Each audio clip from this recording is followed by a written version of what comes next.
묵상집 가져오신 분은 목요일 오늘자를 펴시고요. 성경 가져오신 분은 요한복음 19장 17절에서 27절을 펴시기 바랍니다. 오늘은 한 절 한 절 읽어가면서 강해하도록 하겠습니다. 오늘 본문은 예수님께서 십자가에 달리시는 내용입니다. 보통 우리가 십자가 사건을 묵상할 때는 어디에 초점을 맞추지요? 예수님의 고난, 고통에 초점을 맞춥니다. 얼마나 주님이 고통스러우셨을까? 만신창이가 된 몸으로 무거운 십자가를 지고 골고다 언덕을 오르셨을 때 얼마나 힘드셨을까? 커다란 못이 손과 발을 관통할 때 얼마나 아프셨을까? 사람들로부터 버림받고 아버지 하나님께 버림받을 때 얼마나 괴로우셨을까를 생각하며 십자가 사건을 묵상합니다. 그런데 요한복음은 십자가 사건을 우리의 기대와는 전혀 다른 관점으로 기술하고 있습니다. 오늘은 이것을 좀 살펴보려고 합니다. 요한복음이 증거하는 십자가 사건. 결론부터 말하면 요한복음은 십자가 사건을 예수님의 승리로 기록합니다. 하나하나 보겠습니다. 먼저 예수님께서 십자가를 지고 골고다 언덕을 올라가는 장면입니다.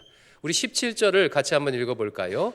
17절입니다. 시작. 그들이 예수를 맡음에 예수께서 자기의 십자가를 지시고 해골 히브리 말로 골고다라 하는 곳에 나가시니, 공간복음서는 예수님이 십자가를 지고 갈 때 구레네 사람 시몬이 대신 지었다고 말합니다. 예수님이 지고 갈 힘이 없었다는 것을 보여주지요. 그러나 요한복음은 구레네 시몬이 등장하지 않습니다. 예수님께서 자기의 십자가를 지고 골고다까지 나아가셨습니다. 자기의 십자가를 지시고 나아가시니, 예수님께서 주체적으로 능동적으로 십자가를 지셨음을 강조합니다. 이는 앞선 상황에서도 마찬가지입니다. 공간복음서에서 예수님은 아버지여, 할 수만 있거든 이 잔을 내게서 지나가게 하옵소서 라고 기도하셨습니다. 그러나 요한복음에서는 그런 내용이 전혀 나오지 않습니다. 예수님은 당당히 군병들에게 나아가셨습니다. 그렇습니다. 예수님은 자신에게 주어진 십자가를 거부하지 아니하시고 당당히 십자가를 지고 골고다 언덕을 오르셨습니다.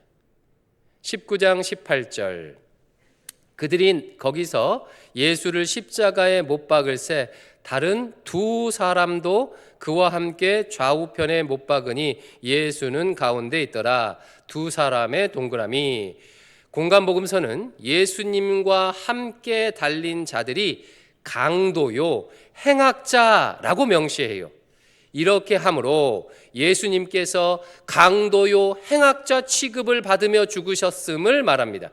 반면 요한복음은 함께 못 박힌 자들을 그냥 두 사람이라고만 표현하므로 마치 주님이 사람들 가운데 우뚝 서신 것처럼 묘사합니다. 19절 20절, 빌라도가 패를 써서 십자가 위에 붙이니 나사렛 예수 유대인의 왕이라 기록되었더라. 20절 같이 읽어볼까요? 예수께서 못 박히신 곳이 성에서 가까운 거로 많은 유대인이 이 패를 읽는데 히브리와 로마와 헬라 말로 기록되었더라. 패에다가 동그라미. 빌라도가 유대인의 왕이라고 쓰여진 패를 써서 십자가에 붙였습니다. 마태복음은 이 패를 죄목을 적은 죄패라고 표현합니다. 반면 요한복음은 직분을 적은 명패라는 단어를 사용해요. 이 명패에는 유대인의 왕이라고 적혀 있었습니다. 그런데 요한복음만이 유일하게 이 명패가 유대인들의 언어인 히브리어, 로마 정부의 문자인 라틴어, 로마 제국 일반적인 보편적인 시민들이 사용했던 헬라어로 기록되었다고 말합니다. 즉 세상 모든 사람들이 예수님이 왕이심을 알아볼 수 있도록 했다는 것입니다. 예수님은 십자가에 달리시는 순간 온 세상의 왕으로 등극하셨습니다. 이를 보고 대제사장들이 반박합니다. 21절, 22절 유대인의 대제사장들이 빌라도에게 이르되 유대인의 왕이라 쓰지 말고 자칭 유대인의 왕이라 쓰라 하니 빌라도가 대답하되 내가 쓸 것을 썼다 하니라. 대제사장들은 예수님을 나무에 매달아 죽여서 온 세상에 예수가 하나님의 저주를 받아 죽었음을 알리려고 하였습니다. 그러나 예수님이 십자가에 달리시는 순간 정반대가 되었습니다. 예수께서 왕으로 등극하셨음이 온 세상에 선포된 것입니다. 이에 당황한 대제사장들은 빌라도에게 명패의 내용을 바꿔달라고 요청합니다. 빌라도는 단칼에 거부합니다. 내가 쓸 것을 썼다. 빌라도가 이렇게 한 것은 속된 말로 대제사장들을 꼽주기 위해서입니다. 애시당초 빌라도는 예수님을 풀어주려고 했지요. 하지만 대제사장들이 빌라도의 가이사에 대한 충성심을 의심하는 발언을 하는 바람에 어쩔 수 없이 저들이 원하는 대로 예수님을 십자가에 내어 주었습니다. 그러나 이 순간 더 이상 물러서지 않고 대제사장들에게 한 방 먹입니다. 빌라도의 이와 같은 불순한 동기는 오히려 예수님의 왕 되심을 온 세상에 증거하는 데 사용되었습니다. 그렇습니다, 여러분. 제국의 질서를 따르는 종교 권력자들과 정치 권력자들은 세상을 자기 마음대로 움직이려고 하지요. 내 권력으로 원하는 것을 얻어낼 수 있고 나를 반대하는 사람들을 제거할 수 있다고 생각합니다. 관세를 올리면, 이란을 공격하면, 미국 국채를 매각하면, 우크라이나 땅을 먹으면, 군부를 장악하면, 계엄을 선포하면 자기가 원하는 대로 이루어질 것이라 착각합니다. 그러나 성경과 인류 역사는 확실히 말합니다. 이 세상을 주관하시는 분은 하나님이시다. 하나님께서는 하나님을 사랑하는 자, 곧 그 뜻대로 부르심을 입은 자들에게 모든 것이 합력하여 선을 이루도록 역사하십니다. 가장 비참한 십자가에 못 박힌 순간을 왕으로 등극하는 순간이 되게 하십니다. 여러분, 이와 같은 관점으로 신자의 인생을 바라볼 수 있기를 바랍니다. 주님의 제자로 살아가다가 만나는 고난과 어려움은 실패가 아닙니다. 우리 뒤에는 보이지 않는 하나님의 손길이 있습니다. 하나님께서 그 고난의 순간에 반드시 하나님의 영광을 드러내실 것입니다. 빌라도 같은 자도 사용하신 것처럼 우리가 예상하지 못하는 방법으로 역사하실 것입니다. 23절, 24절 상반절, 군인들이 예수를 십자가에 못 박고 그의 옷을 취하여 네 깃에 나누어 각각 한 깃씩 얻고 속옷도 취하니 그 속옷은 호지 아니하고 위에서부터 통으로 짠 것이라. 군인들이 서로 말하되 이것을 찢지 말고 누가 얻나 제비 뽑자 하니. 군인들이 예수님의 옷을 나누어 가지는 장면이지요. 군인들이 사형수의 옷을 나누어 가지는 것은 그들의 특권이었습니다. 2000년 전 로마 시대의 옷은 매우 귀했어요.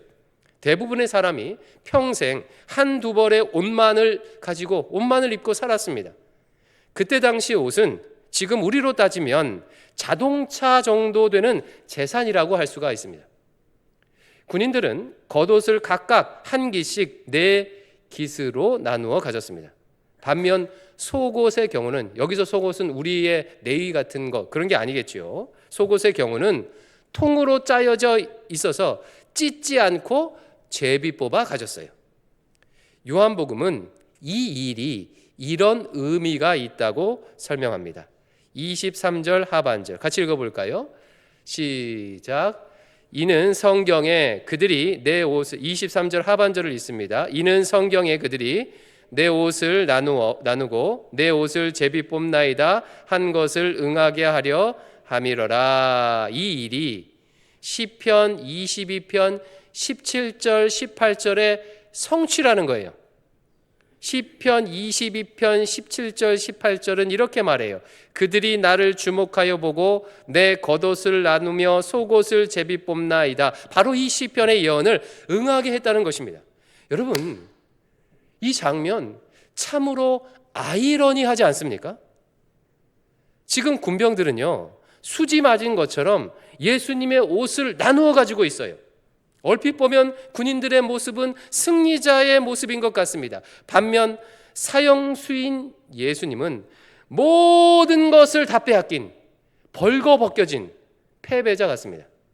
아마 그날 예수님의 속옷을 제비 뽑은 사람은요, 로또 맞은 것처럼 기뻐했을 거예요. 와, 오늘 꿈자리가 좋더니 득템을 했네. 이제 수년간은 속옷 걱정이 없겠네 라고 하며 기뻐했을 것입니다. 그러나 뒤집어 생각하면 이 장면은요, 군인들이 얼마나 비루한 삶을 살고 있는지를 보여주는 장면이에요. 그들은 사형수의 옷을 나누어 가지는 불쌍한 인생을 살고 있습니다. 누군가의 죽음을 통해 자신의 재산을 증식하는 비루한 삶을 살고 있습니다. 이것이 죄의 지배 아래에서 발생하는 필연적인, 제국의 질서 아래에서 발생하는 필연적인 삶의 방식이에요.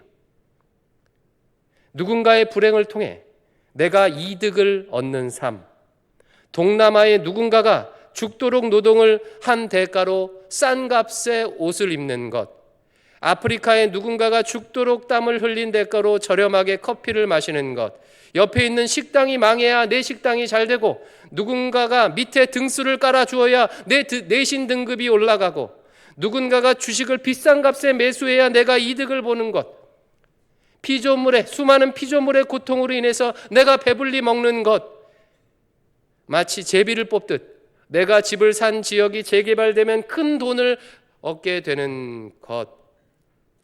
여러분, 사람들이 어떻게 부를 축적해 나가는지를 한번 곰곰이 생각해 보십시오. 다들 자신의 실력과 노력 덕분이라고 생각하지만 실상은 그렇지 않습니다.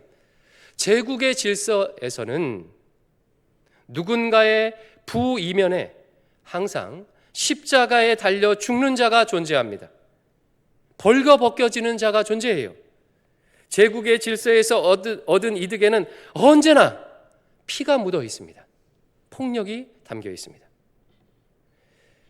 반면 예수님은 옷이 다 벗겨져 벌거숭이가 되었지만 하나님은 이를 통해 성경의 예언을 성취하셨습니다.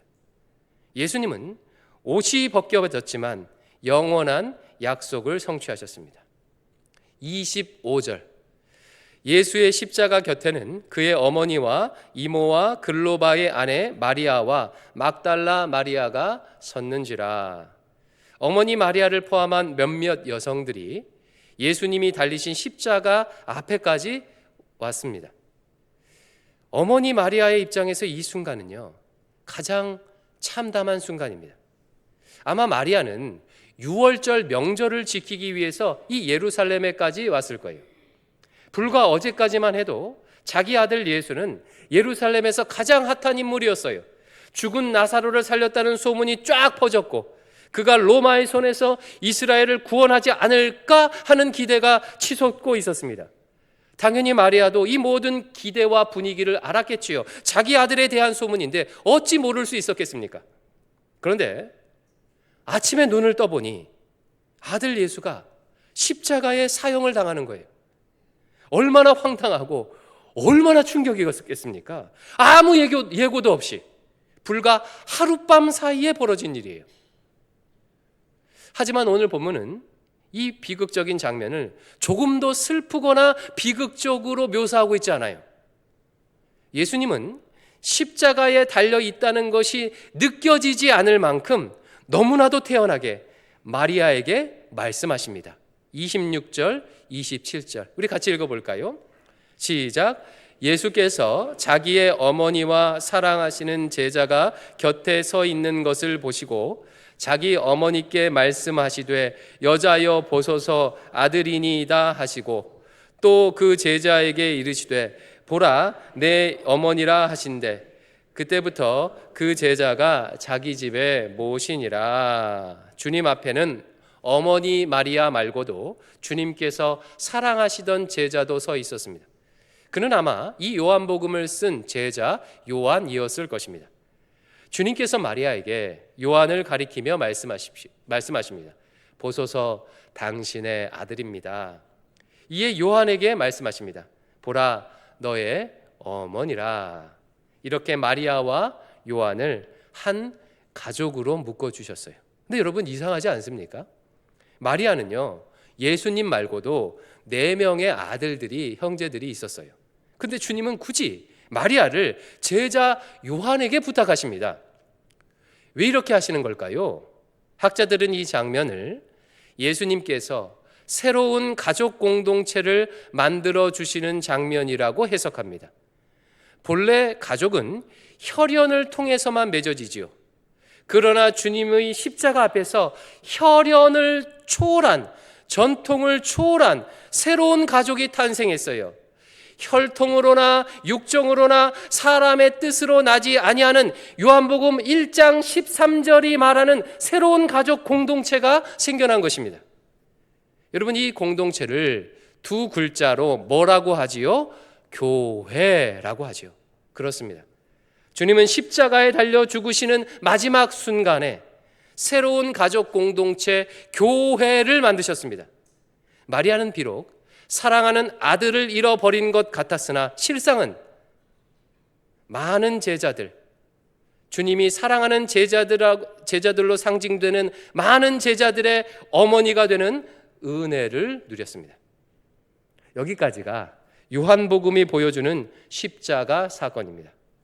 요한복음에 나타난 주님은 십자가 앞에서 전혀 위축되지 않으셨어요. 당당히 자신의 십자가를 지고 골고다로 나아가셨습니다. 주님의 십자가 지심은 실패가 아닌 승리였습니다. 아이러니하게도 빌라도가 십자가에 들리신 주님을 온 세상의 왕으로 증거하였습니다. 군병들은 주님의 옷을 나눠 가졌으나 오히려 이는 그들의 인생의 궁색함과 비루함을 보여줍니다. 반면 주님은 벌거 벗으셨으나 하나님의 약속을 성취하셨습니다. 또한 주님은 십자가 위에서 혈연과 전통을 뛰어넘는 새로운 가족 공동체 교회를 만드셨습니다.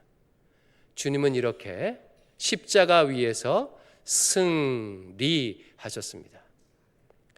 당당하게 자신의 십자가를 지시는 예수님의 모습은 요한복음의 1차 독자인 당시 고난을 당하고 있던 유대 그리스도인들에게 큰 힘이 되었을 것입니다. 주후 100년경의 유대 그리스도인들은 요한복음이 쓰였을 당시의 유대 그리스도인들은 동족인 같은 혈연의 유대인들로부터 출교를 당했습니다. 심지어 죽임을 당하기까지 했습니다. 이에 요한복음이 당시 고통하고 있던 유대 기독인들에게 말하는 것입니다. 예수님처럼 당당하게 자기 십자가를 지고 나아가라. 십자가를 지는 삶은 패배가 아니라 승리다. 얼마 지나지 않아 온 세상이 그리스도의 왕 되심을 인정하는 날이 올 것이다. 너희들의 것을 빼앗고 핍박하는 자들의 궁색함과 비루함을 보아라. 너희들의 고난은 하나님의 약속을 성취하는 일이다. 비록 너희들은 유대 공동체에서 쫓겨났지만 새로운 가족 공동체, 교회가 있지 않느냐라고 말하며 격려하는 것입니다. 그리고 이 격려는 지금 우리에게도 동일합니다. 사랑하는 성도 여러분, 주님께서 내게 주신 십자가를 당당히 지고 골고다로 나아가십시오.